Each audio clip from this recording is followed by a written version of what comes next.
자, 우리 다니엘서 7장 25절에 있는 말씀을 우리 한번 보겠습니다. 다니엘 7장 25절 제가 읽을게요. 그가 장차 말로 지극히 높으신 자를 대적하며 또 지극히 높으신 자의 성도를 괴롭게 할 것이며 그가 또 때와 법을 변개코자 할 것이며 성도는 그의 손에 붙인 바 되어 한 때와 두 때와 반 때를 지내리라.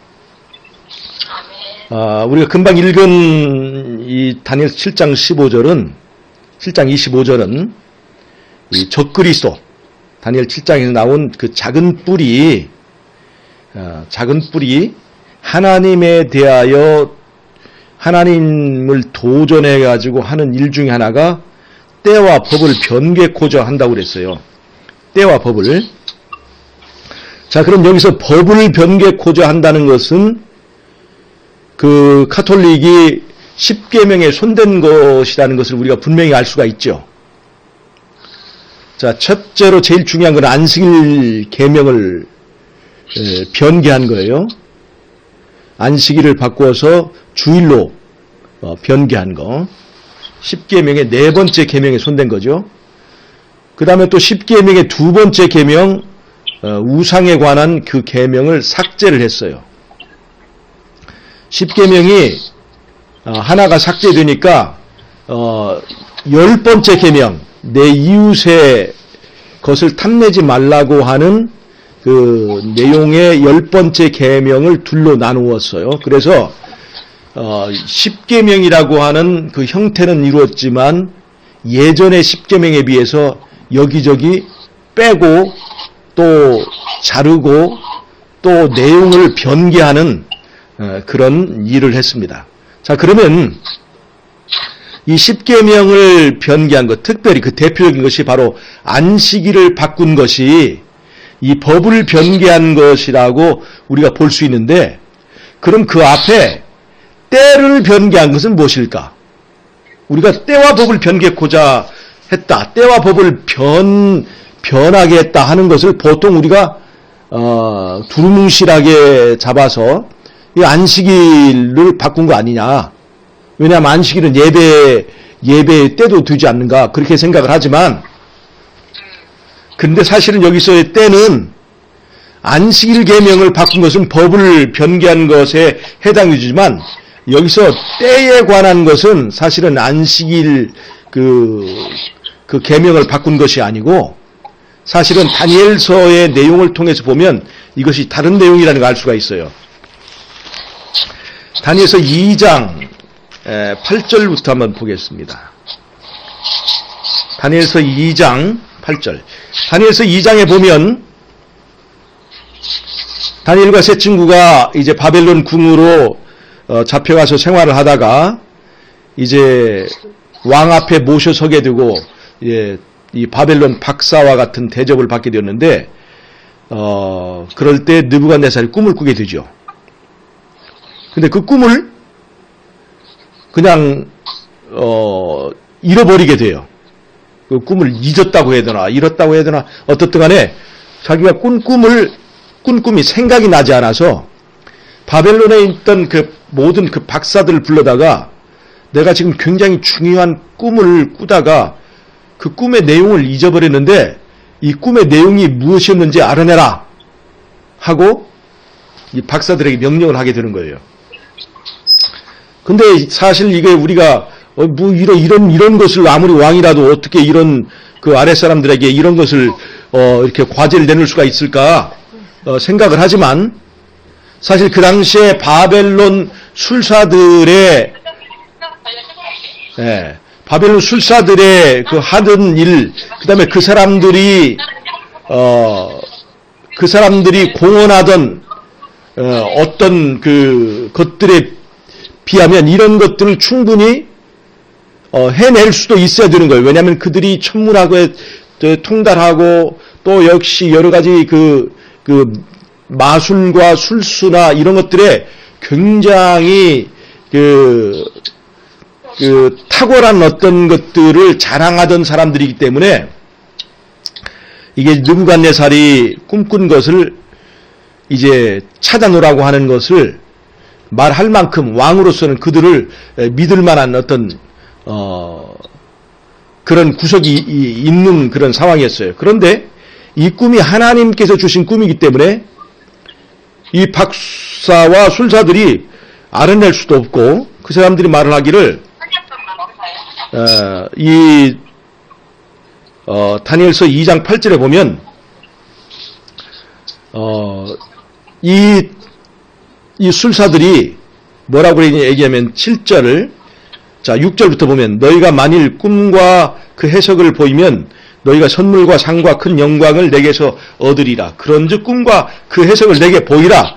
이렇게 이제 이 느부갓네살 왕이 말을 하니까 7절에서 그들이 다시 대답하여 가로되 청컨대 왕은 꿈을 종들에게 이루소서 그리하시면 우리가 해석하여 드리겠나이다. 이 바벨론 술사들이 뭐라고 그러냐면 꿈을 알아낼 수는 없고 꿈을 말씀하시면 해석은 해주겠다 이렇게 얘기를 했어요.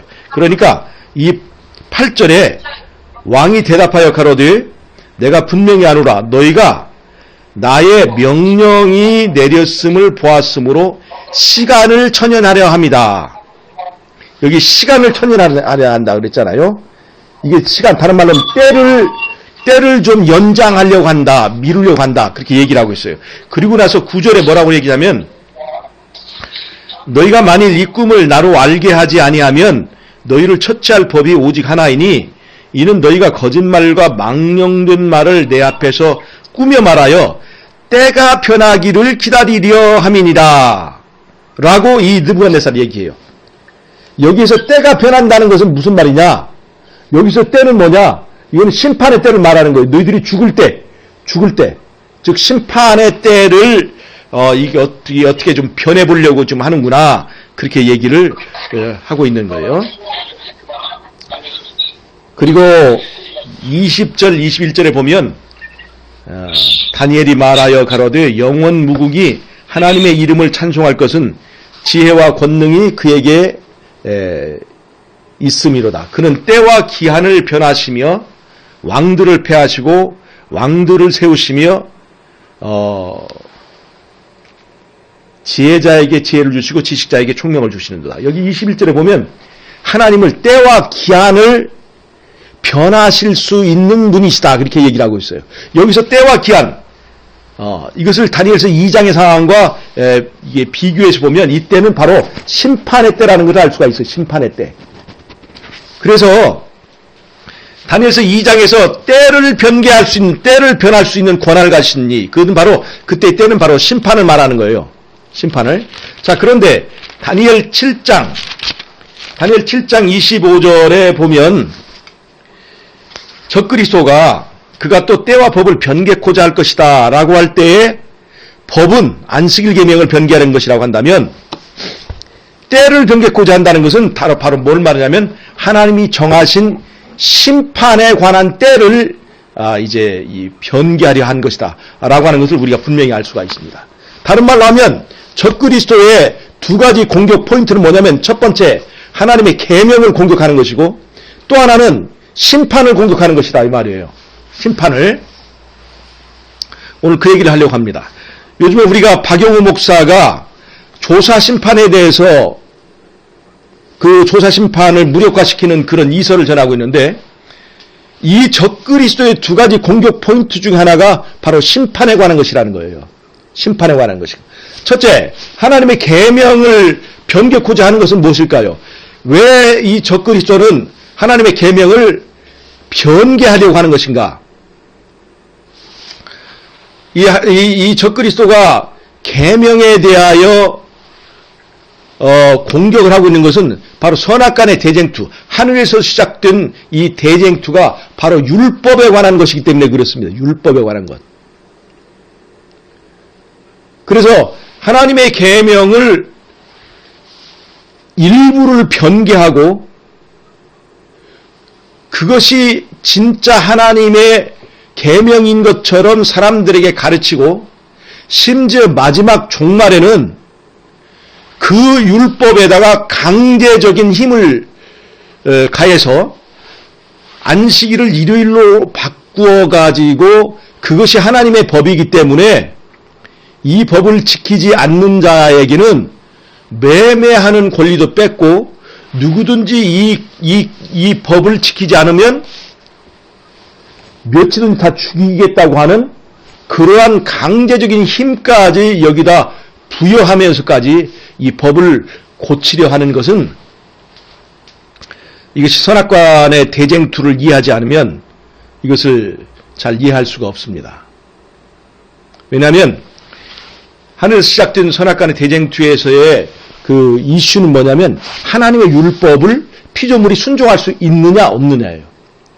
순종할 수 없는 율법을 가지고 통치하시는 예수님의 왕의 자리를 이제 사단이 노리고 예수님을 왕의 자리에서 몰아내기 위해서 예수님이 통치하시는 그 율법은 사람이 지킬 수 없다. 지킬 수 없는 법을 힘으로 강제하시는 하나님은 왕이 될 자격이 없다.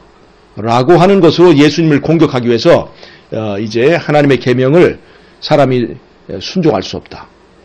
사람은 육체의 본성을 가지고 하나님께서 우리에게 주신 타고난 식욕과 육체의 정욕이 있는데 그 육체의 정욕을 가진 인간이 어떻게 하나님의 율법을 순종할 수가 있느냐 하고 이 대쟁투를 시작했기 때문에 예수님은 하나님의 계명은 순종할 수 있고 지킬 수 있고 하나님의 계명을 지키면 우리 마음 가운데 평화가 있고 우리 마음 가운데 낙원이 이루어진다.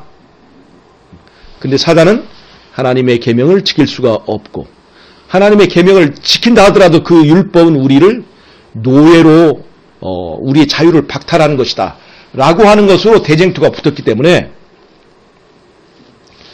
이제 다니엘서 7장 25절에서도 이 적그리스도는 하나님의 법을 변개하여서 변개된 법으로 사람들이 익숙하게 하고 그 다음에 그것이 하나님의 법인 줄 알고 계속 습관적으로 지키다가 진짜 하나님의 법이 무언가를 알아도 결코 바꿀 수 없도록 그렇게 오랫동안 그 변개된 법으로 이 세상에 이제 자리 잡도록 그렇게 만든 것이 다니엘 7장 25절에서 법을 변개한 이유입니다. 이 변개된 법에 익숙한 사람들은 마지막에 진짜 하나님의 안식일을 알고도 그 계명을 지키기가 쉽지 않습니다. 지킬 수 없게 만들어 놓은 거예요. 더군다나 거기에다가 강제적인 이 법령의 힘을 부여한 다음에는 누구도 이 계명을 지킬 수가 없게 되어서 마지막 때에 하나님의 계명을 지키는 사람들이 없게 되면 누가 이 전쟁에 유리하느냐? 예수님은 십자가에서 이 계명을 지키는 그분의 그 성육신의 삶을 통해서 이 계명을 잘 지켰죠. 그리고 십자가에서 승리하셨고 이제 예수님께서는 예수님의 그 성육신을 통해서 사람이 계명을 지킬 수 있다는 것을 보여주셨을지라도 예수님 말고 예수님을 믿는 사람들에게서도 예수님과 같이 율법을 지키고 순종하는 사람들이 있지 않으면 예수님만 지킬 수 있지 예수님 외의 사람들은 이 계명을 지킬 수 없다. 다른 말로 하면 예수님은 자기 자신은 지킬 수 있을지 모르지만 자기를 믿는 사람들을 그 계명을 지키게 할 수는 없다라고 하는 것이 판단이 되어서 예수님은 이 선악관 대쟁투에서 이길 수가 없어요. 그분의 나라를 세울 수가 없게 되는 거예요. 그래서 사단은 이 법을 변개하려고 하는 것입니다.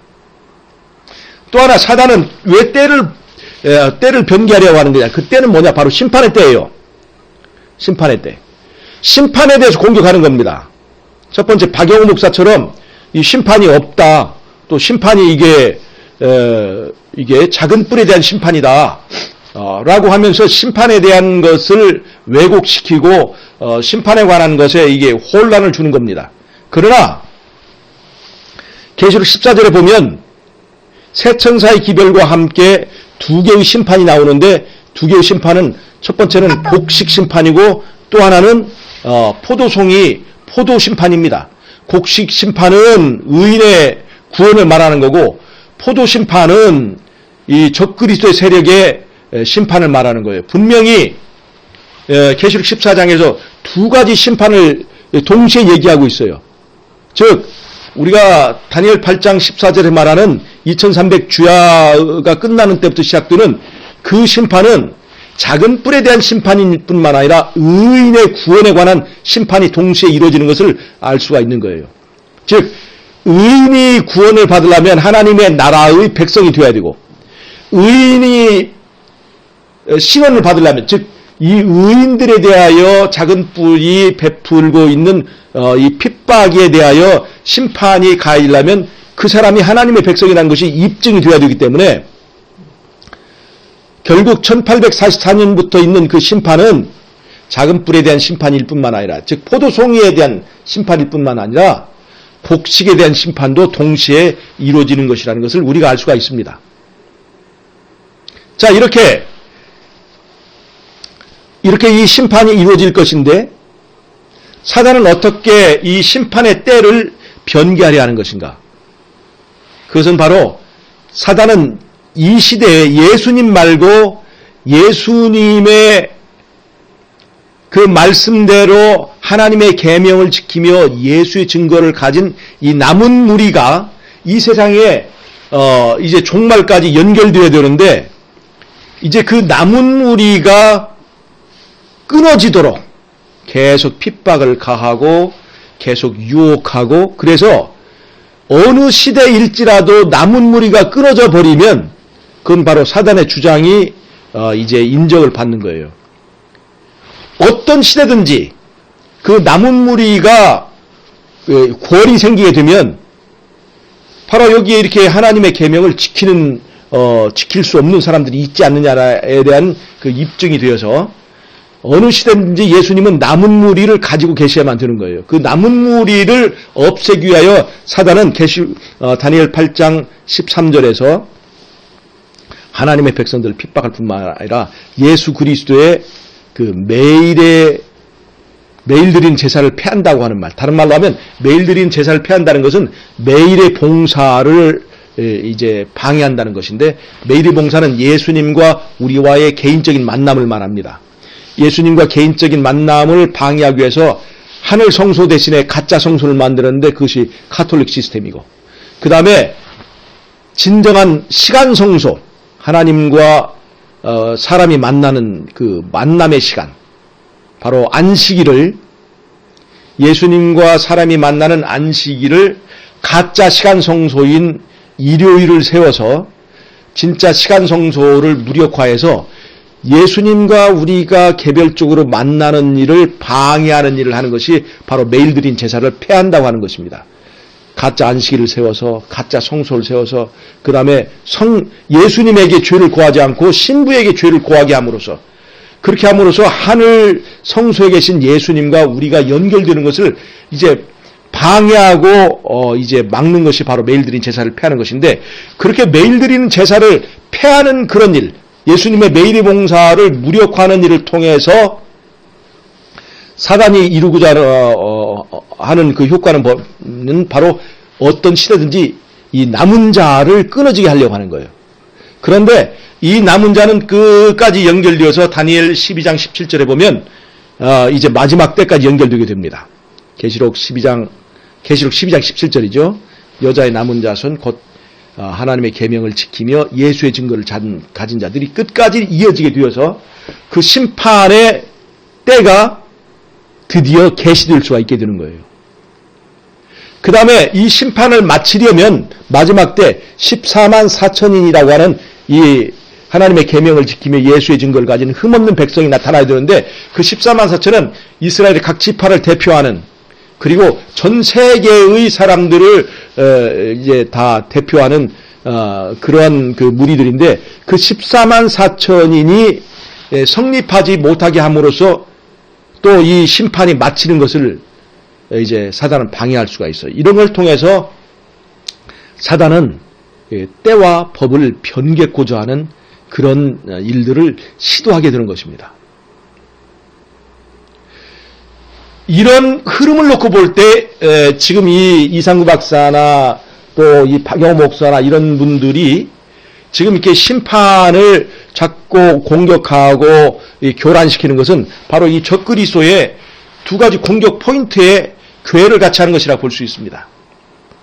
또 하나, 이 심판을 공격하는 때를 변개코자 하는 이런 시도의 배경에는 구원론의 또 심각한 문제도 있습니다.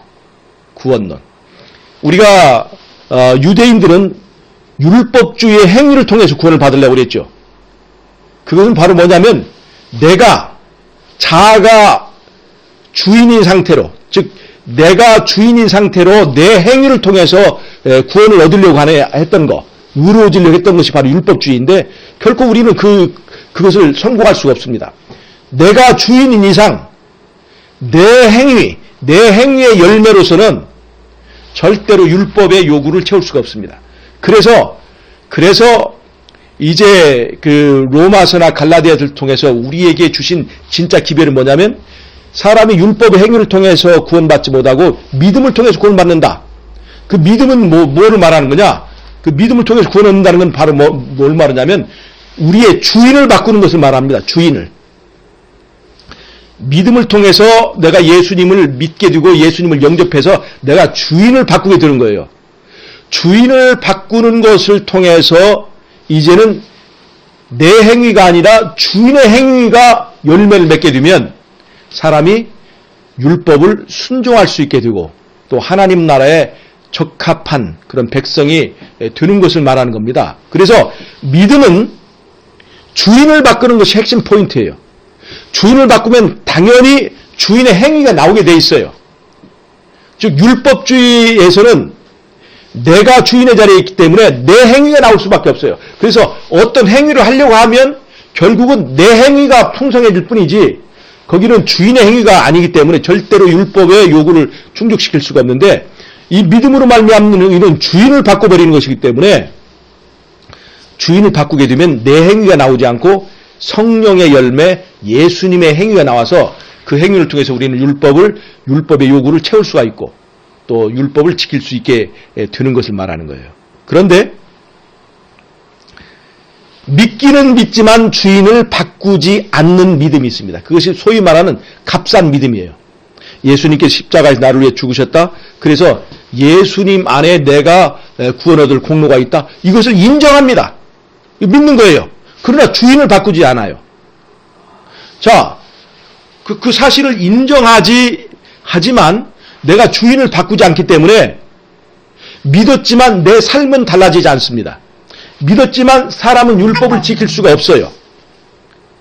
그래서 율법을 지킬 수가 없는 거예요. 예수님을 믿고 구원 얻었다고 하면서 이제는 순종하는 사람이 되어야 되는데 순종하는 사람이 되지 못하고 계속해서 우리의 육체가 나를 지배하기 때문에 우리는 불순종의 사람이 되는 거예요.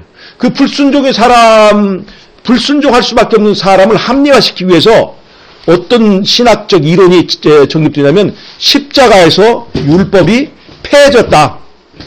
십자가에서 율법이 폐해졌기 때문에 우리는 율법으로부터 이렇게 자유로운 것이다. 율법을 지키지 않아도 우리는 예수님의 이제 공로로 구원받을 수 있다라고 하는 얘기가 거기서 나오게 되는 겁니다. 즉 주인을 바꾸지 않아도 되는 믿음, 이 값싼 믿음. 자, 십자가에서 예수님께 다 해놓으셨어. 나는 그 사실을 인정하기만 하면 돼. 그리고 거기서 우리 구원은 다 그냥 끝나는 거예요. 너무나 쉬운 거죠. 주인을 바꾸지 않고도 얻을 수 있는 그 구원, 주인을 바꾸지 않고도 구원을 주는 그 믿음, 그런 믿음은 정말로 값싼 믿음이고 이거는 왜곡된 믿음입니다. 예수님께서는 그런 믿음을 믿음으로 인정하지 않습니다. 하늘에서 시작된 대쟁투는 우리의 왕을 누구로 선택할 것인가에 대한 왕에 대한 선택의 문제였습니다. 우리 안에서도 구원이라고 하는 것은 왕을 바꿔서 새로운 나라가 들어서는 것을 말하는 거예요. 그래서 이 왜곡된 구원론, 내가 그냥 주인을 바꾸지 않고도 간단하게 예수님을 인정하기만 하면 그걸로 내 구원이 끝나는 거예요. 그거 너무나 단순하잖아요. 너무나 단순하기 때문에 심판은 십자가에 다 끝났고 이미 내가 인정하면 구원은 끝났는데 무슨 심판이 있느냐. 내가 구원받았는데 또다시 심판을 받는다고 하면 이건 이중구원이 아니냐. 이렇게 얘기를 하는 거죠. 그러나 예수님께서 말씀하시는 믿음은 주인을 바꾸는 아주 굉장히 더 큰 의미가 있고 쉽지 않은 얘기입니다. 이 자아가 중심에 있는 사람은요, 주인을 바꾸는 일이 제일 어렵습니다. 정말 내가 예수님의 사랑을 깨닫지 못하고 예수님에 대한 믿음이 정말 생기지 않으면 이 주인을 바꾸는 믿음은 쉽지 않습니다. 그래서 예수님이 십자가에서 내가 충분히 그분을 믿고 사랑하고 이제 주인을 바꿀 수 있도록 그분의 진실을 보여주셨어요. 그래서 그것을 보고 내가 어떻게 반응하냐에 따라서 이제 주인이 바뀌어지는 그 역사가 이루어지는 겁니다. 그 주인을 바꾸는 일은 시간이 필요합니다. 그래서 그 동안에 내게 은혜로 주신 시간 동안에 내가 정말로 예수님을 주인으로 바꿨는지 아닌지를 심사하는 일이 필요합니다. 심판은 정말 필요한 거죠. 믿음을 이렇게 주인을 바꾸는 문제로 정말 무게 있게 여기다 포인트를 두게 될 때 심판은 정말 필요합니다. 내가 말로만 공언한 믿음인지 아니면 내 삶에 주인이 바뀌어지는 진정한 믿음이 실현되었는지를 심판하는 일이 필요한 거죠. 그리고 내가 정말 주인을 바꾼 사람은 이제는 하나님의 계명을 순종할 수 있게 됩니다. 그리고 그것은 내 자신의 열매가 아니고 성령의 열매가 되는 것입니다. 여러분, 우리는 예수님을 믿을 때 성령의 열매가 맺힐 수 있는 것을 부정하겠습니까? 우리가 순종할 수 없다고 하는 것은 성령의 열매를 부정하는 것입니다. 심판의 때를 부정하는 사람들은 심판을 가볍게 보기 때문에 그렇습니다. 구원을 가볍게 보기 때문에 그렇습니다. 구원은 진짜 내 마음속에서 이렇게 주인이 바뀌어지고 나라가 바뀌어지는 그러한 내 안에서 이루어지는 대쟁투의 종결에 의해서 이루어지는 것이기 때문에 그냥 내가 십자가에서 예수님이 나를 위해서 죽으셨다는 것을 인정하는 것만으로 주인을 바꾸지 않고도 인정하는 것만으로 쉽게 그것이 마무리되거나 끝나지 않습니다. 여러분, 오늘도 우리는 내 안에서 누구를 주인으로 세울 것인가 대쟁투가 아직도 끝나지 않았습니다. 대쟁투가 아직도 진행이 되고 있습니다. 이 대쟁투가 끝나고 법적으로 이 대쟁투가 내 안에서 예수 그리스도의 승리로 그 승리가 선언되어야만이 우리는 진정한 하나님의 백성으로 인정을 받는 것입니다.